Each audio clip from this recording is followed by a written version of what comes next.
મોરબીના જેતપુરમાં જે ઉપવાસ આંદોલન ચાલી રહ્યું છે દિવસે ને દિવસે તીવ્ર બની રહ્યું છે। હવે આ આંદોલનના બે ફાટા પડી ગયા છે। એક બાજુ છે નેહુલ અમૃતિયા, રાકેશ અમૃતિયા અને બીજી બાજુ છે એનું જ એક ભાગ એટલે કે જે નિલેશ એરવાડિયા આ આંદોલનનો ભાગ હતા। તેમને છાવણીથી દૂર કરવામાં આવ્યા।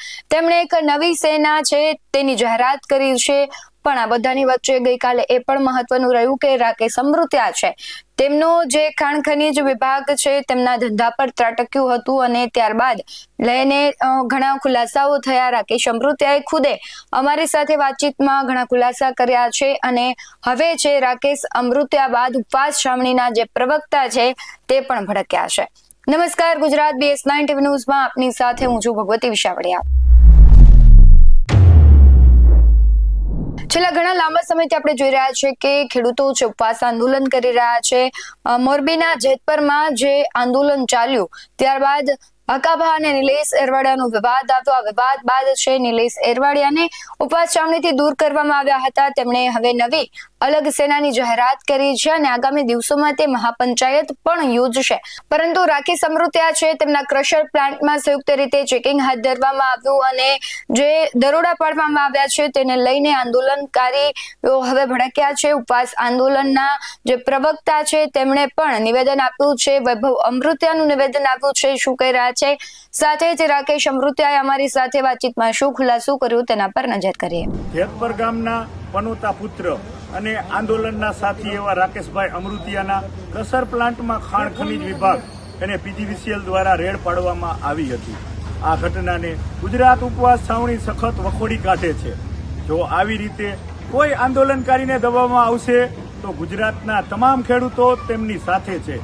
ગુજરાત ઉપવાસ છાવણી પ્રવક્તા વતી સરકારને જણાવવા માંગુ છું કે આ બધું કાર્ય કર્યા વગર જે ખેડૂતોના હકની માંગણીઓ છે એને પૂરી કરવામાં આવે।